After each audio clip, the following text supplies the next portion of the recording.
The nightmare is always the same. I walk through the fog in my mind in search of my wife. I hear her voice calling me from afar. I go to her voice, never finding her.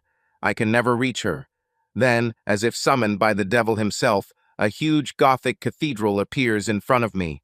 I find the door open, and despite the dark color on the outside, everything inside is white. The lofty ceilings reach toward the sky, out of sight. Gargoyles and angels decorate the walls and columns. Rows and rows of people sit in pews, crying and hugging. Nobody notices me. I walk as quickly as I can to the front of the church, and in the distance I see a white coffin lying on a large rectangular table in the center. I see my wife lying there, and I scream her name, Cassandra. What's happened? Why is she here? Fear and despair fill me. I run, but it seems like I'm not moving anywhere, and it seems like that for hours. At the last moment, I am suddenly pushed forward towards my wife, and right before I reach her, the lid slams shut and the entire coffin falls into the ground. I scream her name again and wake up. I'm disoriented and confused. My heart is pounding, and I'm covered in a cold sweat. I frantically look around the room for my wife and don't find her. Then I focus on the photo of her on my bedside table, and everything comes back to me. My wife of 3 years left. The love of my life, my reason to breathe, is dead. The word hits me like a freight train, and I immediately burst into tears and sobs. Cassandra, she was more than just my wife. She was the most amazing, loving, sexual person I have ever known. When we met, it was electrifying. It was pure passion and love. I applied for a computer technician job at the company where she worked. I didn't know it then, but it was the most important day of my life. I had just met with her boss and was heading out of the building when the door opened and a woman came out with a stack of papers. She didn't notice me, and I was caught off guard to dodge.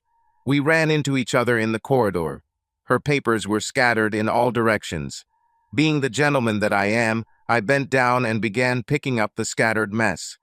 She told me not to worry about it, but I wasn't going to leave her to clean up on her own. Plus, she was the most amazing woman I've ever seen. Our hands reached out to the same piece of paper and touched each other. I felt a surge of energy. It was like a lightning strike. I needed to get to know her better, so I introduced myself. I took a bold step and invited her for a cup of coffee at a nearby cafe. She happily accepted my offer of coffee and said she would finish work around 5 p.m. and would meet me there. I was delighted. I was worried as I waited for her at the table in the corner. When she walked through the door, my heart jumped into my throat. She smiled at me and walked towards my table. I invited her to sit down and join me. You could say it was love at first cup. We talked over coffee for hours and talked about everything under the sun. Although we had a lot in common, we were very different. She was into sports, I was not. She liked sports like football and hockey, and I liked American football. She drank alcohol sometimes, but I never touched it. She was a structural engineer at her firm, which was quite an achievement at 22 years of age. I was a computer science student looking for a technical job at a large corporation. I didn't get the job I applied for at her firm, but I didn't leave empty-handed. I met her, which was the best prize. We started meeting at that cafe almost every day for lunch. It was never boring when we were together. It seemed like a good idea to take her on a real date to a nice restaurant. I invited her next Friday. I was wondering when you would invite me to dinner. Tomorrow night. Pick me up at 7. You choose a restaurant, and I'll choose a club after. She stood up and leaned closer to my ear. Play it right, and you might end up lucky. She kissed me tenderly on the lips. I watched as she walked to the door and left the cafe. She stopped at the window and blew me a kiss. I was fascinated by her. She was supposed to be mine. The others didn't come. My job wasn't as good as Cassandra's, but I made enough money to take her out to a nice dinner. I decided to do the old-fashioned thing and bought her flowers and some chocolate. Corny, I know, but I wanted to be different from the other guys she dated. I arrived at her door on time, and I was nervous. I wanted her to know that I was excited, but not too excited. She walked out the door, and her eyes lit up when she saw the roses and candy. You brought me flowers and chocolates. Wow, no one has ever done that for me. That's very nice of you. It's corny, I know. Actually, it's not corny at all. I like a man who knows how to be romantic and care for a girl. Come in while I put these roses in the water. I entered her apartment. It was beautifully furnished and larger than mine. She had photos with her friends and possibly family.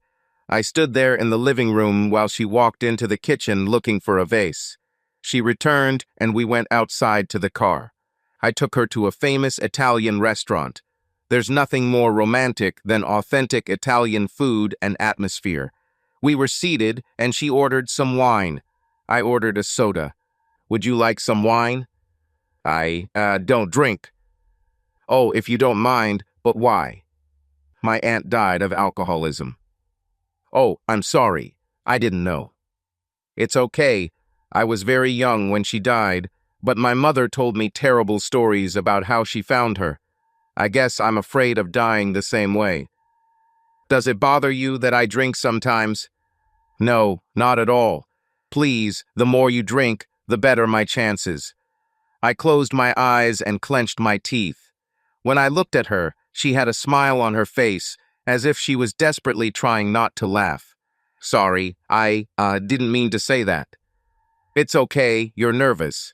You need to relax a little. Yes, I need to. It's just that you look so beautiful tonight. It's not how I'm used to seeing you. Oh, how beautiful she was. She was wearing a tight sleeveless black dress, the edge of which went down just below her hips. Well, thanks, Paul, and you look pretty good too. That blue shirt really brings out the blue of your eyes. She smiled warmly. After that, the conversation became lively, and she laughed at my jokes. I tried to keep them away from vulgarity, but sometimes I slipped. We were having a great time, and when we finished, she wanted to dance at this new club in town. I was ready, but I wasn't the best dancer in the world. We went to the club, and she ordered a martini. I ordered Dr. Pepper.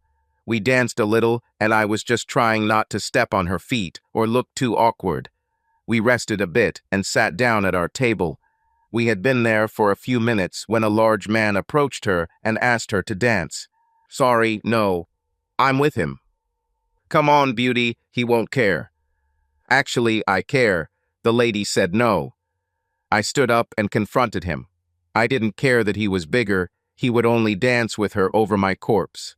Okay, kid, I was just asking. No need to get mad about it. Sorry, I lost my cool. It's okay, I understand. I'd be the same if I was with her. You're the luckiest guy here. Enjoy the evening, and to show that I'm a good guy, the next round is on me. He put $20 on the table. Maybe not every guy is a Neanderthal. Thank you. Cass smiled at him. We went back to dancing, and then the DJ played a slow song. She pressed herself close to me and hugged me tightly. I hugged her, and we slowly swayed to the music. She looked at me and smiled a mysterious smile. Looks like you want to go home. She pressed herself tightly against me. Sorry. I felt embarrassed. Don't apologize. I'm ready to go home too. The way you stood up in front of that guy, even though he was bigger than you, impressed me so much. You know how to be elegant, you're funny and fearless. I think I found the perfect man. Well, I don't know about perfect, but I will try. Now there's only one thing left to check. What exactly? Take me home and you will find out. As you say. We were leaving the club when the same large man looked at me and winked. I nodded with a smile and we went outside. The ride back to her apartment was silent. I think we were both nervous about what would happen next. She sat there with a slight smile and looked at me from time to time. I smiled back, then turned my attention back to the road. When we arrived at her apartment, I parked the car and walked her to her door. She unlocked it, and I didn't even have time to try and say goodnight to her. She grabbed me and dragged me into her house, holding me by my shoulders and lips. We kissed and tore each other's clothes like animals. She was the tigress, and I was her prey. Through a tangle of limbs and clothing, we somehow made it to the bedroom. and by then she was almost naked. She had a beautiful body. When our heart rate returned to normal, she continued to smile at me and even began to giggle. What's so funny? It was just about 1,000 times better than I expected. I thought there was something wrong with you. I'm just glad it wasn't about sex. That's good to hear. Her giggle turned into laughter. I hope this isn't the last time. Ha ha, as many times as you allow. After that, we became inseparable. We spent all our free time and most nights together. We even played video games together. I preferred role-playing games, and she loved shooters. We only dated for a couple of months, but by then I already knew that she was the one. We moved in together the following week. She said she wanted to see me every day and sleep in the same bed every night. I desperately wanted the same thing. We chose her apartment simply because it was bigger and it was easier. I sold most of my furniture and moved. She was so happy at night when we lay in bed, snuggled snugly against each other. My friends told me that once I moved there would be less sex, but they couldn't be more wrong. We couldn't keep our hands off each other. Sometimes we had sex 2 or 3 times a day. It was great training. I have never felt healthier in my life. We suited each other well. This doesn't mean we didn't have arguments. Every couple has arguments, and we were no exception. When we started living together, I noticed that she eats with her mouth open. It was strange because at the restaurant she had perfect manners, but when we got home she ate like a cow. It drove me crazy. Then I read about the mental condition that makes people not like it. I just let it go after that. She didn't like the way I snored when we slept. I didn't understand this. We spent many nights together, and she never said anything. She gave me nasal strips, and the problem went away. Little things like this come up from time to time. Nothing serious, just 2 people learning to live together. Mostly we enjoyed each other and each other's company. After a few months, when everything was going so well, I started thinking about proposing to her. I went to the ring store one day and found the perfect set. She liked white, gold, and blue, so I bought a princess cut blue diamond ring for her engagement ring. I knew I might have been too hasty, but I really loved her. I planned to ask her one evening when we were walking in the park. There was a small pond and a bridge over the pond. We walked holding hands, enjoying the sunset and the tranquility that the park brought to our area. As we crossed the center of the bridge, I stopped and pulled her closer. "Cass, do you love me?" "Yes, Paul, I love you more than anything in this world." "And I love you too, but I have one more question I want to ask. Before I do that, let me say something." I paused. "When we first met, I was amazed by your beauty, but I fell in love with your heart. I was in awe of your kindness and generosity, but I adore the fact that you love only me. I cannot imagine my life without you, and alone the thought of this hurts my heart. Will you do me the honor of being my wife?" I got down on one knee. "Cassandra Marie Davis, will you marry me?" I took out the ring box and picked it up. "Yes, yes, I will agree." She didn't even hesitate for a second. I couldn't be happier. We kissed and then enjoyed the end of the sunset. We headed home at midnight. It was a night to remember. She was more than wild, and I quickly matched her. We went on our honeymoon to Hawaii, and there were times when we almost got caught having sex on the beach. When we got home, I immediately started on my next project. I was going to buy a house that she would like. 2 months later, I found a house that I thought she would want. The best thing was that the price was perfect. The monthly mortgage payment would be less than what we were paying in rent. The only question was whether she would like him. I wanted to make it a surprise, so I went to pick her up from work. She was happy to see me standing outside the building waiting for her. I told her I wanted to take her to a special place, and she enthusiastically jumped into my car. The house was not in the city center, but it was nearby. It was about a 15-minute drive from work, which meant her commute would be easy. She looked at me a little confused as we turned down a small street with a row of houses on either side. "Where are we going?" "You'll see." We pulled into the driveway of a 2-story house. "Who lives here?" "We will if you want." I contacted the realtor and started talking to the bank, but I wanted you to make the final decision. Well, this is unexpected. Can we afford it? Actually, the payment will be less than our rent. It's not a problem. I just hope you like it. If the inside is as good as the outside, I'll be delighted. We went inside and looked around the house. There was a large living room connected to a large dining room. We walked into the kitchen, where Cass saw the large backyard for the first time. Her eyes lit up when she saw all the space for the family. But that is not all. When we got upstairs, she saw 2 large rooms and a master bathroom. Then she saw the door to the master bedroom. It was an even larger room with a dressing room. Next to the walk-in closet was the door to our private bathroom. She threw herself on my neck and kissed me. This is perfect. When do we sign? The bank that owns this place is willing to sell it immediately. They've already reduced their price twice. It's a bargain at $300,000. Our bank gave us $400,000 to spend, so if you don't like it, we can use the rest. For improvements. This is so amazing. I can't believe we're going to own this house. I love you, Paul. And I love you too, darling. I called the realtor, and we signed the documents within a few days.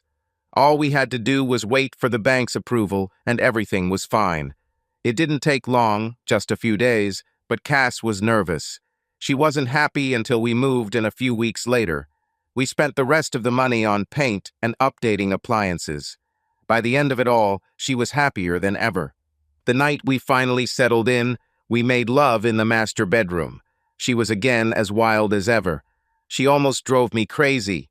Lying there in post-sex bliss, she looked like she wanted to say or ask something. I was a little worried about the look on her face. Her head lay on my chest, and she looked into space. Are you okay, honey? Yeah, I was just thinking about something. Do you want to tell me? Rather, I have a question. She raised her head to look at me. Okay, what questions do you have? I know we don't usually talk about our past lovers, but I just wanted to know how you became such an amazing sex god. I am just curious. It doesn't really matter if you don't want to tell me, but I'd like to know. God sex. You are very good in bed. It's like you know what I'm thinking before I even know what I'm thinking. The only person I know who can do this is God, so a god of sex seems appropriate. Ha, flattery will get you everything. I looked at her again and realized that she really wanted to know. Do you promise that you won't judge or be angry with me when I tell you this story? I promise to try not to overreact. Good enough. I cleared my throat. We're married now, so I think she should know about my past. I lost my virginity to an older girl. What? Her head snapped up and she looked a little shocked. She was the daughter of my uncle's second wife, about 5 years older than me.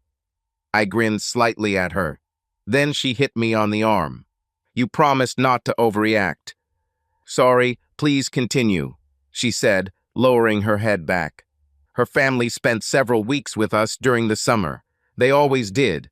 Well, one afternoon after some fun at the pool, she walked in on me while I was in the shower. She had this evil grin on her face as she walked into the shower with me. I won't go into detail, but she took my virginity and came out of the shower with an even bigger smile. I looked at Cass, trying to gauge her reaction. There was no disgust in her gaze, so I continued. We had sex several times that summer, and she admitted that I was God's gift to women, but I was a fool. I had a couple other girlfriends in high school, but they dumped me after just a couple of weeks. I didn't know what made them leave me. It couldn't have been sex because I was great at sex. At least I thought I was great at sex. Then I met Rachel. That was probably my first real love. We were together for several months when my mother died of cancer, and I had to go home for a while. She said she wanted to go with me, but she couldn't. I went home and grieved with my family. In pursuit of communication, I returned earlier than planned. I entered my dorm room and found my beloved Rachel having sex with my roommate. She jumped up and covered herself. I couldn't understand it. He quickly retreated around the room. I was on the verge of tears, but I needed to know why. She said it was because I was terrible in bed. I was shocked and humiliated. Then she told me that sometimes I hurt her with my rude behavior. I felt terrible hearing that I had hurt her. Sex should be something wonderful and nothing less than pleasure. I never wanted to hurt anyone again. I couldn't blame her for cheating. A tear rolled down my cheek. I was a selfish and cruel lover. I was looking only for my own pleasure and thought that pleasure came to a girl just by being with me. I was so stupid when I was younger. You were young and didn't know anything. Yes, but I was still human. I hurt her, Cass. A man should never hurt a woman. Sex should be loving, pleasurable, and fun, just like we are together. I vowed to never be so selfish. When I meet the woman I marry, she will never have a reason to cheat on me. I was going to be the most loving and attentive husband in the history of husbands. Well, you've done an amazing job so far, but you can't blame it all on yourself. What do you mean? She should have told you before she ran off with your roommate. She could at least explain how she feels and give you a chance to change. Instead, she cheated on you and hurt you while you two were grieving for your mom. She sounds like a terrible person and just blamed it all on you. I could never do this to you. I could never hurt you like this. It would kill me if I knew I caused you so much pain. That's why I love you so much. You're the kindest person I've ever met. There's not an evil bone in you. I felt her cringe when I said that. What's wrong, honey? Nothing. Keep telling your story. She smiled. Are you sure? She nodded. Okay. Well, after I figured out why she did it, I was determined to learn how to do it right. I read books, watched videos, and even talked to women. I got tons of advice and learned hundreds of techniques. Then I came back. To Rachel after a year and a half, I practically begged her to have sex with me again. After a week of begging, she finally gave in, and that night we had sex. She lay there with her mouth open in surprise. She said it was the most intense sexual experience in her life. She asked where I learned all this. I told her that I took her words to heart and changed. She cried because she wished she had just talked to me since I was like that, ready to change. She thought I would be like all the other men in her life and remain the same stubborn jerk. I asked her if she wanted to try again, but she said no. She met the man of her dreams and she was ashamed for having sex with me behind his back. I asked her why she didn't tell me she was in a relationship. She just came out of my bed and told me everything would be okay.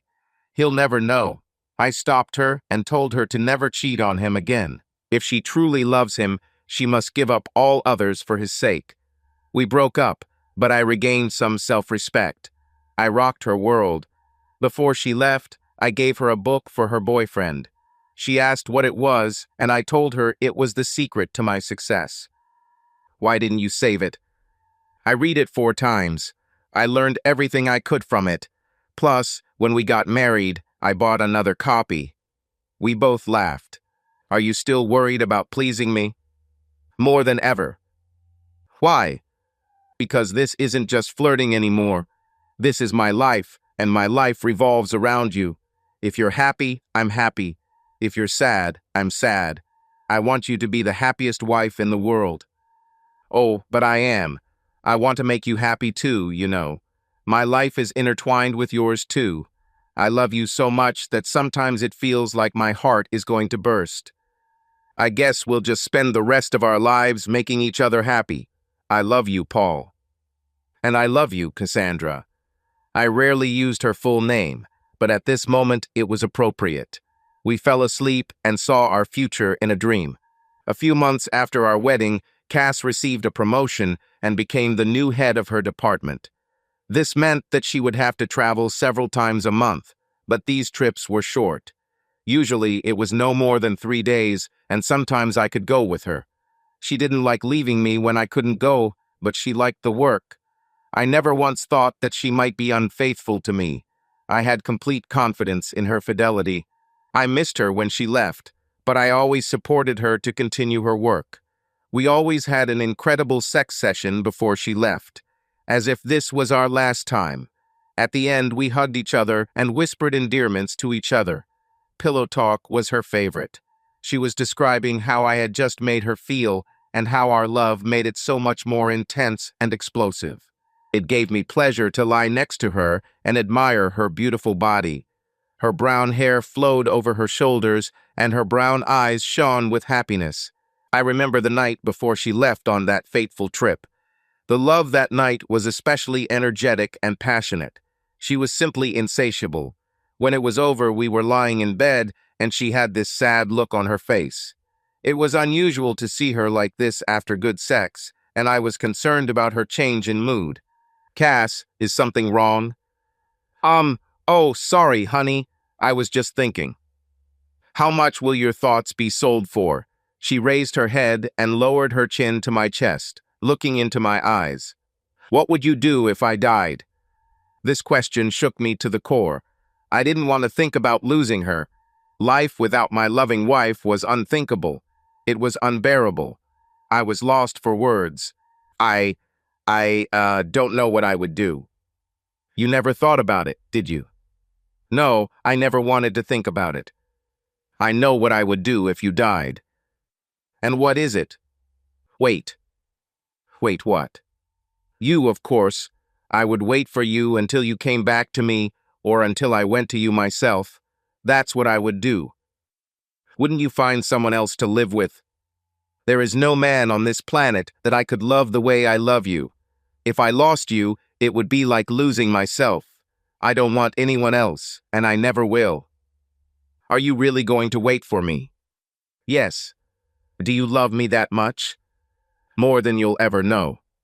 And how am I supposed to get back to you? You'll find a way.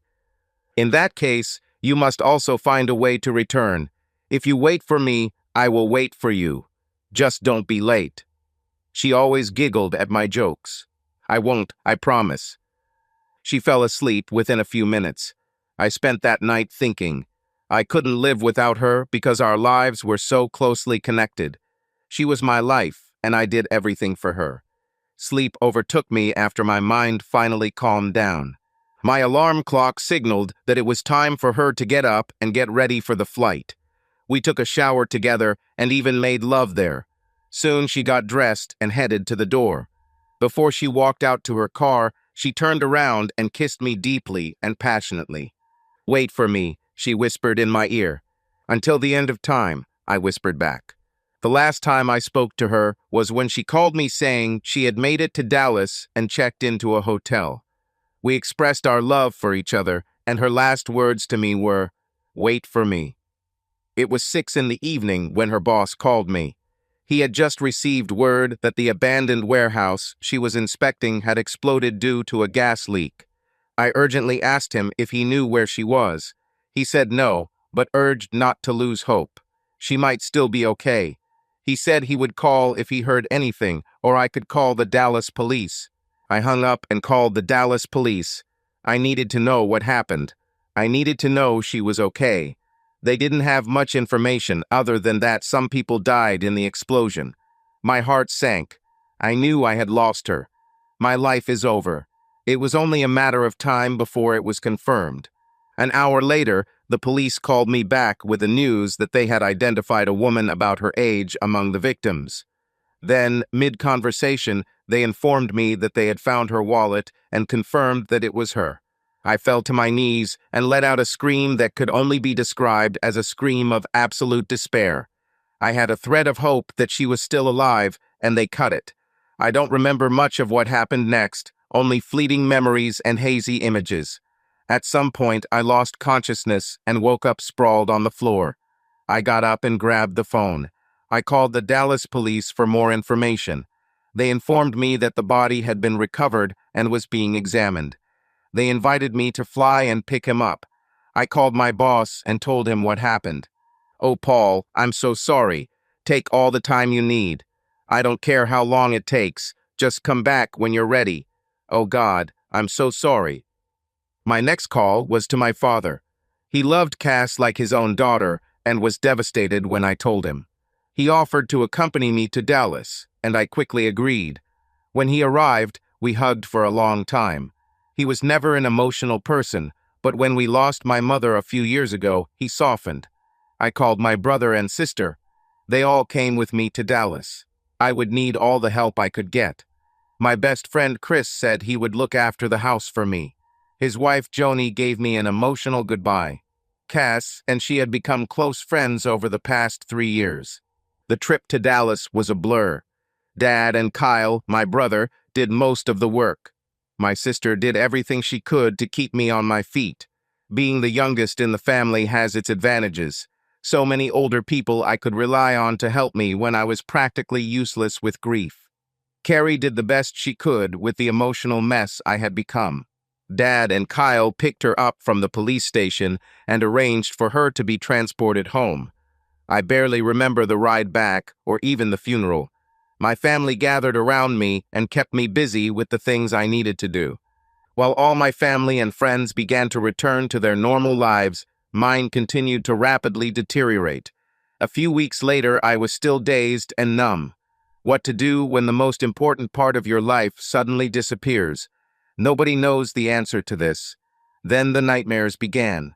Every night the same, and every night I woke up screaming her name. One day my dad came to see me about 3 weeks after the funeral. I must have looked terrible. He used his fatherly influence to force me to come to my senses and start a new life without her.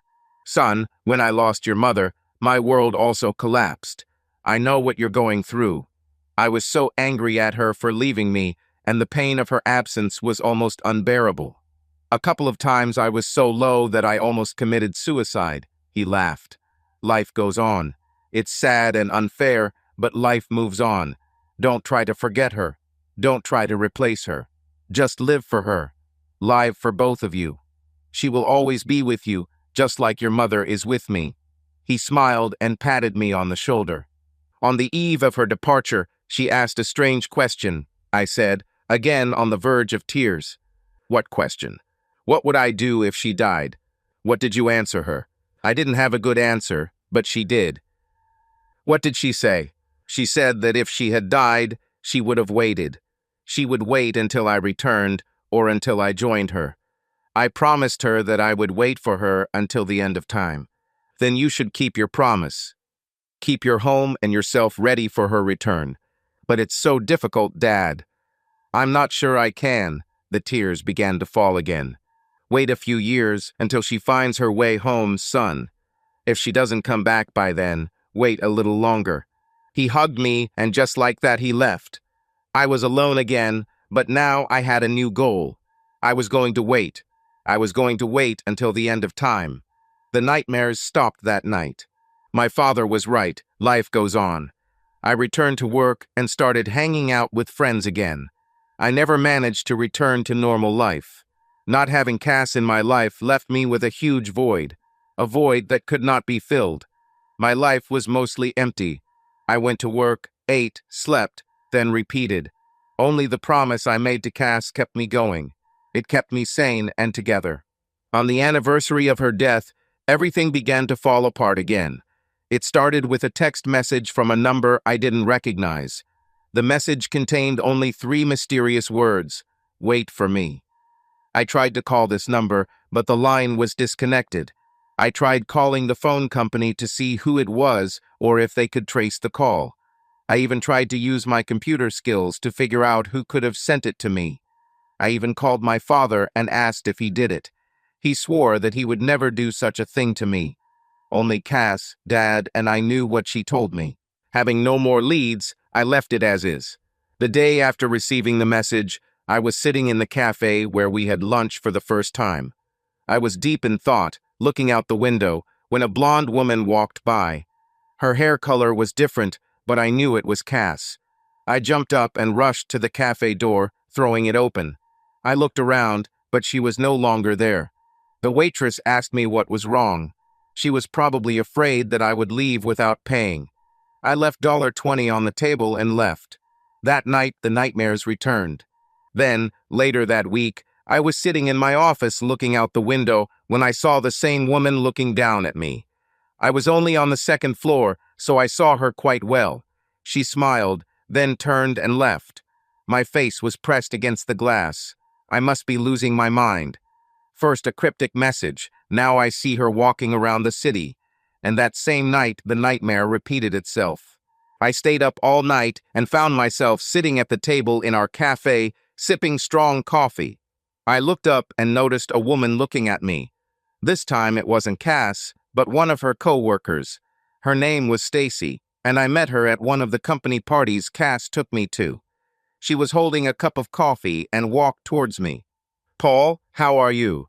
"It's me, Stacy, Cassandra's friend from work," she smiled. "Hi, Stacy.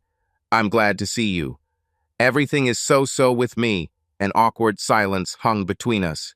"I never told you how sorry I am that you lost Cass. She was my good friend. I miss her."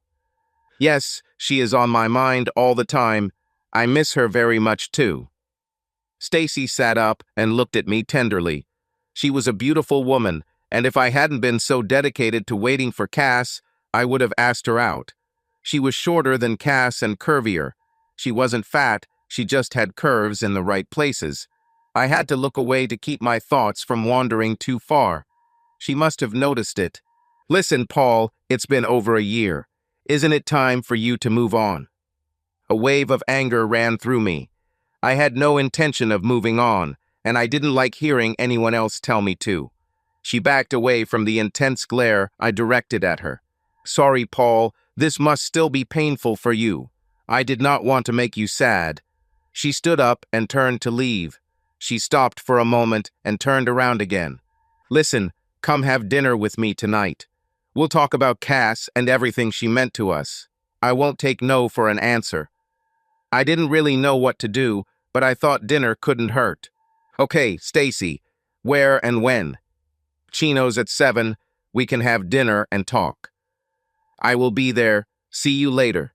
"Look forward to it." "Again, Paul, I'm sorry." She turned and walked out the door before I could accept her apology. What the hell was I doing? It must have been because I was so confused. I went back to work and tried to finish a few projects that afternoon. For the first time in a year, my thoughts wandered to another woman other than my wife. I quickly pushed these thoughts aside. My heart, my mind, and my soul only had a place for Cass. I went to dinner with Stacy, but only to talk about Cass. On the way home, my thoughts wandered back to Stacy, and I instantly felt like I had cheated on Cass. I decided that I needed to stop and visit her. My car pulled into the cemetery parking lot. I took a short walk to her grave. On the stone was a photograph of us together. It was pink and had her name written on one side. My name was on the other side. I stood there looking at the old photograph. I remembered all the fun and wonderful moments we had. I needed to tell her what I was going to do. "Cass, my love, I miss you so much.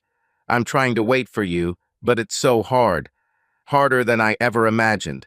I love you, and your absence has left me with such an emptiness that it almost consumes me. I don't know what to do now. You should know that I'm meeting a woman from your work for dinner tonight. I swear to you that nothing will come of this. I won't even touch her. I just need to talk to someone about you." Tears flowed freely. "No one can fill the emptiness in my heart except you, my love. I will wait for you until the end of time.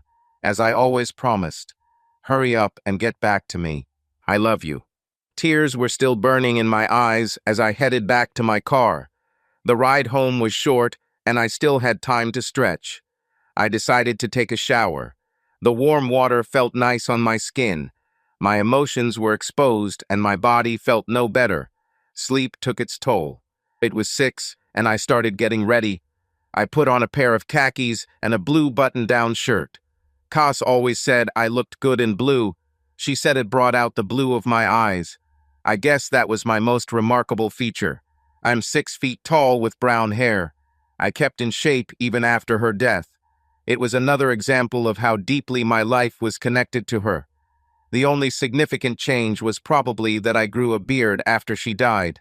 I took my keys and got into the car. I sat there for a minute wondering if this was right. Am I betraying Cass if I have dinner with another woman? I know it sounds weird to think that I might cheat on her, but it just didn't feel right. I decided to do it anyway, and then never again. Chino's was this fancy Mexican restaurant that was very popular. There was a bar on one side and a full 5-star restaurant on the other. Of course, you could order drinks from the bar with your meal if you wanted. It was decorated in a Tex-Mex theme and even had live music on the weekends. I walked in and looked at Stacy. I noticed her at the table and told the hostess that I was with her. She led me to a table and smiled at me as she excused herself and left. Stacy looked great, and I could tell she tried to look her best. "Hello, glad you came," her smile reassured me. "And I'm glad. I think I haven't gone out for a long time. I almost forgot how to dress." She laughed at my joke. This seemed to ease the tension in the air. We talked for a long time, exchanging stories about Cass and our shared experiences. She told me stories about Cass at work that made me laugh out loud. Eventually, as usually happens in conversations, our conversation turned to a sexual topic. "So, Paul, are you seeing anyone?" "No, I haven't dated anyone outside of my family for quite some time. I just don't know if I ever will." "Well, isn't it time you tried? I mean, you should be more than on edge by now. I can't imagine going a whole year without some kind of intimacy." She looked like a woman ready to hunt. My fears instantly increased. I have no desire to try to replace Cassandra. She was the love of my life, and no one could take her place. I'm not talking about replacement. I'm talking about having a little fun. "Well, I don't like it. It's strange to even talk about it." "I understand. It feels like a betrayal to her." "Exactly. I just can't bring myself to do it."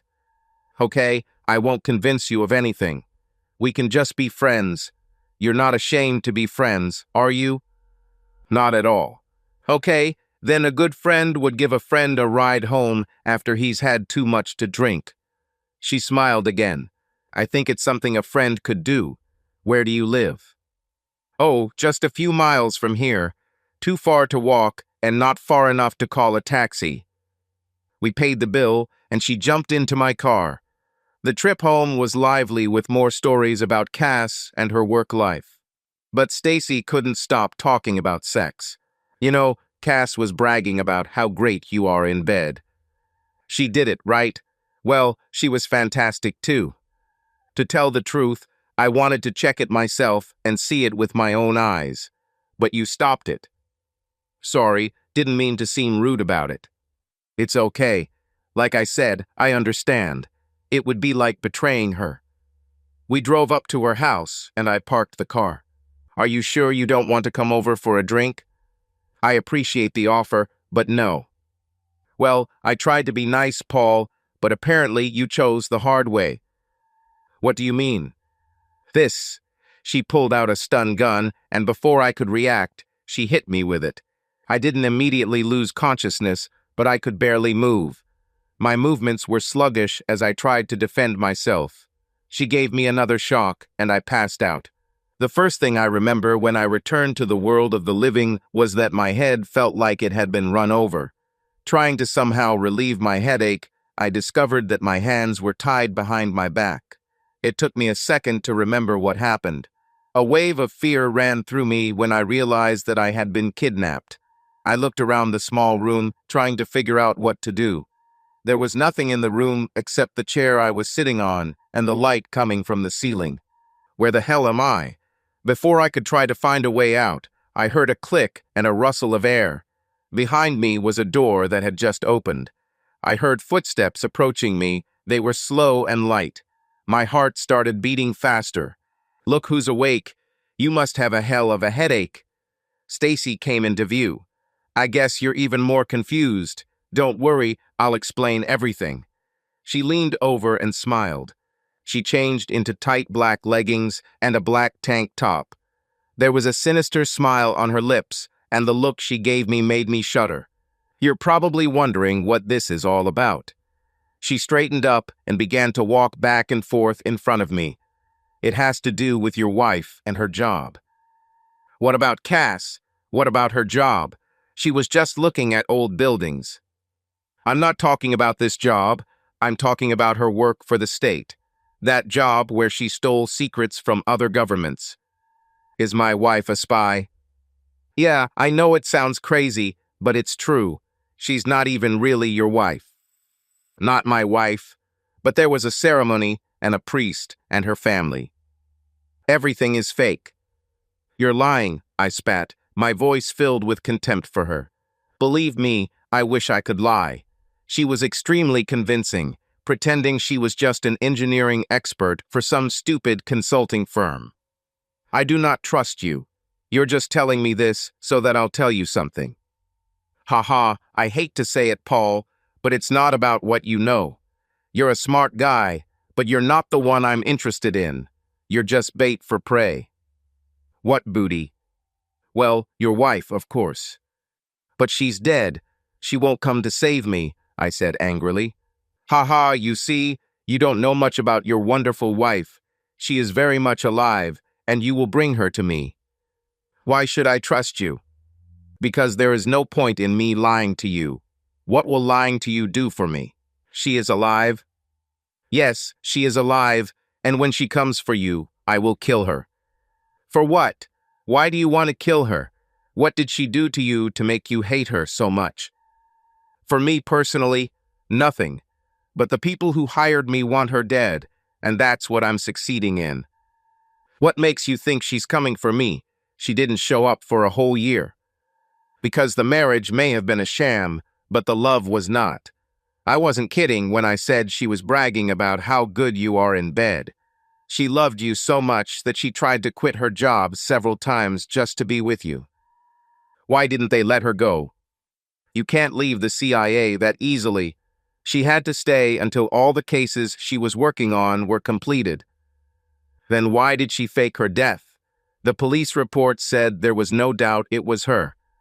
Well, one of her trips abroad went a little wrong and her cover was blown. Then there was a mole who sold the information to the wrong people. These wrong people started targeting the agents' families. Cassandra faked her death so you wouldn't get hurt. You were the next target and she was protecting you. She had to go into hiding until things calmed down and then she would come back. I guess you were the mole. You're a smart guy. Now that you know everything, you will do something for me. She stood right in front of me. The door swung open again and several guys with video equipment came in and started setting it up. What is this? You'll make a little video begging your wife to come and save you. Never. I just found out that she is alive, and I will not ask her to come here and die, even if it costs me my life. How noble, but if you don't do this willingly, we'll have to help you. One of the men came up and looked me in the eyes. He was big and probably hit like a sledgehammer, but I didn't give up. They turned on the camera and pointed it straight at me. I'll ask again. We can do it the easy way or the hard way, she said, smiling. To hell with you. Oh, what a dirty mouth. Okay, do it, but leave him alive. We need something that can be salvaged. Stacy, apparently not wanting to watch, left the room. The big guy came up to me and laughed. You have spirit, that's for sure. Now it's time to break it. For a big guy, he was fast. I didn't even see him take the first shot. I don't know how long I was unconscious, but I woke up to the feeling of wetness on my body. The cold water hit me, and while it was a relief, it did little to stop the throbbing pain. There was an argument in the room that I could barely perceive. My head was still foggy, and it was painful to concentrate. I said to leave him alive. You almost killed him. We need him alive, you idiots. If you don't come and get him, we'll do this to him every day, until either he dies or you don't show up. I don't think he can handle another day. The camera turned off and Stacy walked behind me. She untied my bonds and I tried to get up and run away. I just managed to fall face down. Half asleep, I felt myself being lifted and dragged through the door into another room. I was unceremoniously thrown onto the bed and covered with a blanket. Stacy came closer and sat down next to me. Sorry, my friends overdid it. Sometimes they get carried away. The video should be delivered this evening. I think this whole story with the noble husband may work to our advantage. I said a lot of things about how you didn't want to cooperate. Cass should be here by dawn. Don't worry, I'll do it quickly. I couldn't speak, otherwise I would have called her a traitor. I just lay there and let the darkness take over me. I was half conscious for what seemed like hours. Stacy came in and out of my small cell, talking to the others in her group. How many were there? Why did they want to challenge the CIA? It seemed crazy to me. Doesn't the CIA have military ties and support? They could engage the entire battalion of troops. I just hoped I wouldn't die in the firefight. I would have died for Cass, but that didn't mean I wanted it. I wanted to live and hug her again.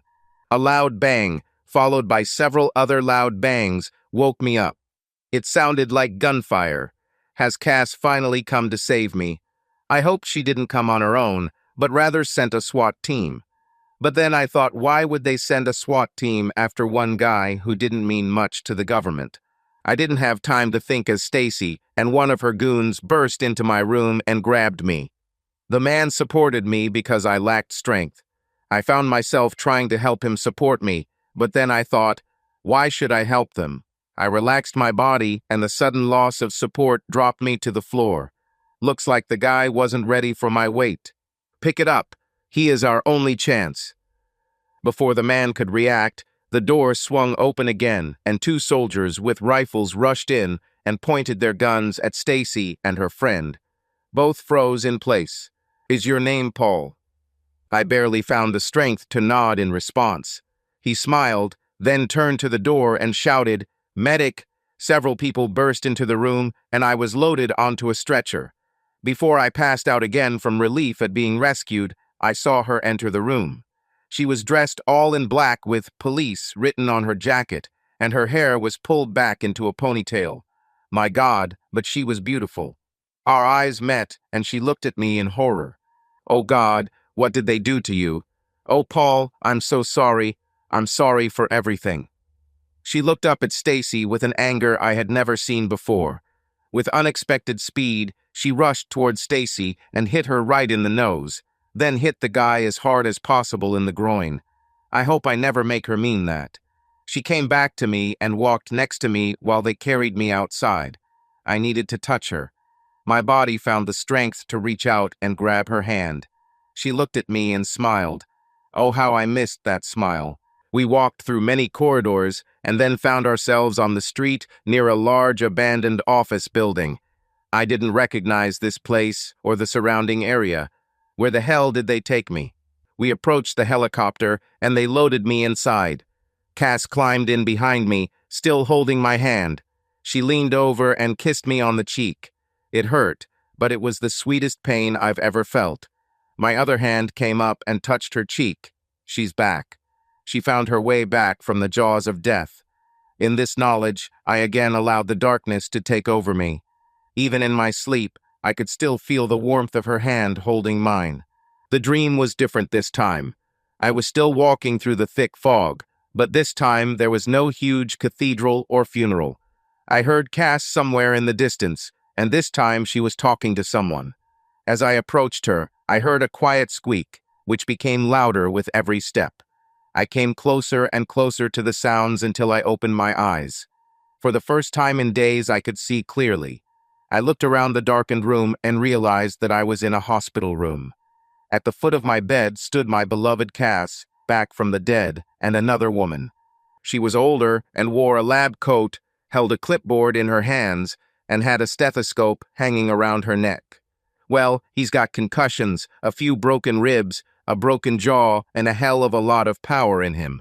I'm sure he will make a full recovery. He's feeling good as being restored and should wake up soon. She turned and looked at me. You see, he's already woken up. Cass ran up to me and knelt down. Oh, baby, you're awake. I'm so sorry for what they did to you. I was so stupid that I left you. I should have told you the truth and gotten you away from them.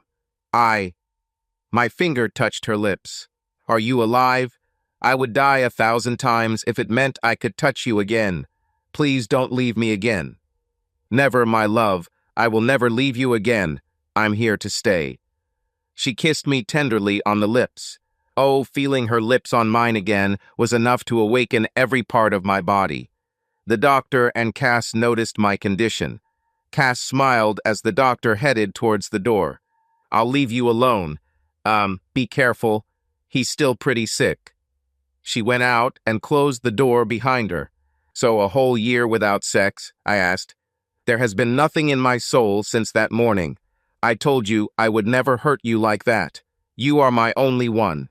She said we weren't really married. Why did she think that? First of all, I already told you that we are married. Secondly, she never knew that the marriage was real. My former boss just found out about this.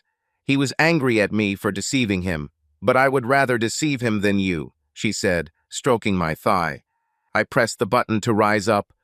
There was pain, but I assumed that this was normal for broken ribs. My hand touched her cheek, and I tucked a stray strand of hair behind her ear. She was so beautiful. Is this your real hair color, or did you dye it blonde? I painted it. I tried to hide because they were looking for a brunette. I've lied to you a lot about my life, but most of what you know about me is true. The life we led together was real. Tears streamed down her cheeks. I'm not angry or upset with you, Cass. I love you. Just glad you're alive. I smiled at her to emphasize my joy. You probably have a million questions for me. On the part itself, yes. Ask anything. How did you end up working for the CIA? Well, after high school, I joined the Army to pay for college. They were delighted because I scored high on their aptitude tests. After basic training, they sent me to study, and I received my degree. When I also showed potential in working with computers, the CIA took notice and recruited me. I worked on their hacking team and spied on governments from our office here in the city. Hacker team. Yes, it's not an official name, but that's what we called ourselves. And Stacy was part of this team. Yes, after my promotion, she worked for me. I think she was jealous. Because of your promotion. This and the fact that I had you. Stacy's relationship did not last even a year. She didn't like him and even began to hate him. She always said how lucky I was that I chose you. She was right, though. You are the best husband I could wish for. You even helped me get a promotion, although you probably didn't know it. Is this because of that virus that someone downloaded onto your system? Yes, we tried everything to eliminate it. Then you fixed it. When my boss saw that the problem was solved, he promoted me. That's when we thought Stacy had become a traitor. So Stacy was jealous of us. It seems like it. Her husband wasn't nearly as good a man as you, and it probably didn't help her that I kept bragging about how wonderful you were. I think she was angry because I got first choice and chose you. So that whole incident where I bumped into you in the hallway was a setup. Yes, she said with a sheepish smile. Why did you choose me? Honestly, yes. It was your blue eyes that attracted me. I always wanted a guy with blue eyes, and since I was senior in rank to everyone else, I got first choice. Then it turned out that you are a surprisingly loving, gentle, and extremely satisfying lover. After that first night of love, I fell head over heels in love with you. Then you told me that story about you and Rachel, and how you changed because you never wanted to hurt another woman again. How you wanted sex with you to always be just pleasure. I never told you this, but I found her. I asked her many questions. The last thing she told me was that other than the bad sex, you were the perfect guy. She might even marry you if you were better in bed. She so wanted to agree to your offer to return, but she loves someone else. Then she said, I have to be careful with you. Never hurt you and always be the faithful wife you deserve. She leaned over and kissed me. I was Paul. I was faithful to you the entire time we were married. She looked at the tent rising under the blanket. And I know that you have been faithful too. She kissed me again. Now that you know the whole truth, what will you do? I will wait for you, no matter what. But please don't leave without me again. Ha ha, I promise. I won't leave again, she said, lying down next to me on the bed and hugging my chest. I so missed the feeling of having her next to me at night, when the loneliness becomes unbearable. Now she is with me again. No more lonely nights for me or her. When can we go home? The doctor said it won't be for another few days. She wants to keep you under observation. Will you stay with me? Of course, I will stay with you. There is not a single person on this planet who can make me leave. A few days later, we entered our house together. My boss was aware of what happened and gave me a month of extra time off to recover. He said I could do most of my work from home. Cass was still considered legally dead, but her boss was working to fix that. It didn't take long before she settled all the formalities and everything returned to normal. Now comes the hard part. I needed to tell my family that she was back. I called my father first. If anyone could understand, it was him. My sisters will probably have to tell while we are as far away from them as possible. Melissa and Nanette were very caring towards their little brother. They wouldn't think twice before acting, and Cass could end up in trouble. Eric would be calmer, but he would still be upset. Dad, son, where have you been? I came in, but you weren't at home and... Dad, I was in the hospital. I kind of got kidnapped and beaten a little bit. I'm fine, I swear, but there's something else. Can you come? I'll be there in 5 minutes. He arrived at 4. Okay, tell me everything. He burst through the door. Daddy, please sit down. He sat down and I told him about the latest events. He listened carefully. Dad, there is something else I need to tell you. What is it, son? Cass, come here. Cass walked into the room and her father's eyes widened. He obviously recognized her, even though she was now blonde. He jumped up and hugged her. Neither of us expected him to do this. I thought there would be a lot of screaming and then maybe hugs. The look on Cass's face was one of complete satisfaction. Dad, I thought you'd be mad at me for leaving. I'll be angry later. Now I'm just glad you're back. Paul hasn't been himself since you, left. To be honest, me too. I lost my daughter that day, and now she's back. He cried tears of happiness when I joined in the hug. After we had all calmed down, Cass told her father the same story she told me about why she had to leave. He understood the reasons, and was even proud of her for making such a difficult decision to protect me. It must have been really hard for you to leave. The truth is that I never left. I was always there, watching Paul. The hardest thing was seeing him suffer and not being able to console him. It broke my heart to see him every day grieving for me when I was just a few miles away. Cass began to cry again. Everything is fine, dear. All this suffering is now far behind us. I'm with you again, and we'll catch up. I kissed her, and we hugged each other for a long time. Dad smiled as he stood up and walked towards the door. Dad, where are you going? I was surprised. I'm going to tell the rest of the family. We should celebrate tonight. We should welcome Cass home properly. He left as quickly as he came. We looked at each other and then ran upstairs. Both had the same thought in their heads. It might be a while before we could make love, so it was a here and now moment. After our rather whirlwind romance, we lay in bed cuddling, and I held the woman of my dreams in my arms, never letting her go. Subscribe to our channel so that your second chaff doesn't cheat on you, and go ahead and listen to the next story, because this story is nothing compared to the next one. If you're under 18, don't even think about listening to the next one.